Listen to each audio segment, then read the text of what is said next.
pa siya. Kasi binigay mo yata yung one. Kanino niya binigay? Yung sa tita. Ayos. Ano to? Yelo. Malamig yan. Awayin ka na ba ito? May ilaw ba? May ilaw. Kasi sa uwi siya. Kasi ito na mangyari, pansamantalan, tapos lilipat tayo. Eh, hindi niya nga sigurado kung anong oras aalis siya nandun sa sinasabi niya. Ayos. Lasing ka ba? Diba? Ay, niinis na ako kung kanina pa. Alam na lilipat pero hindi tayo lilipat. Oo, hindi na nga tayo. Cottage Ano ba? Pinanganak ba kami kanina? Nasaan na ba yan? Alam mo, mahal mo pa ba buhay mo? Gusto mo itry yung kabilang buhay. Kaya nagsasawa na siya. Sawa na siya na. Kapag iinit kasi ng ano? Sakit lang po, tita. Siyam na tulay yung aming anuhin. Maiwan ko kayo ha. At magte-text na. Kaya sabi ko, ihatid muna kami hanggang doon.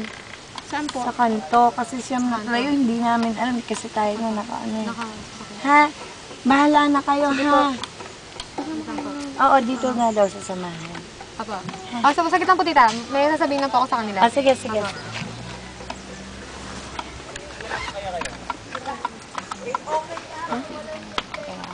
Kaya nga dapat i-release mo.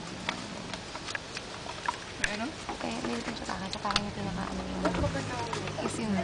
Para kaya nga mura binibigyan sa akin. Ewan ko. Sa tita niya. Style yan. Ganda ba? Alam ni Diana Hindi siya. kasi yung problema yung tita niya. Pero okay siya. Kasi nung pumunta kami doon, walang naging problema eh. Saka maganda talaga yung place. Kompleto. Record ko nga eh. So, Pagdating ko doon, may refund kami. May 1,000. Oo nga eh. iwan tayo pa tayo doon. Pag hindi niya binalik yan. Kukunin natin yan. Una yan. Bukas may dahilan niya. Wala dito siya. Oo. Alam mo, sige, pagpapasuggest ko na yan. Mahal na araw naman ngayon eh. Pasalamat ka hindi Halloween ngayon. Ay! Balata ko lang, gusto mo? Sige, sige. Kasi sinasabi niya na, reservation. Di ba sinabi niya kanina may reservation 20,000? Ayoko na kasi ngayon. Oo, kaya tinext ko nga talaga sa kanila kung confirm ba talaga yun. Sabi, oo daw.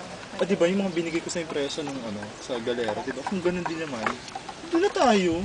1.7 lang. Isang aircon room na 10 people yung pwede. Alam ng bata, Tapos 200 yung 70 nabigyan pesos niya na. ng sinoli yung pera. Ng bata. Yung kasama niya, Wen. Oo, 2,000. Magkano ng pera natin? Kasya pa ba yan? Hanggang bukas na tayo ng hapon.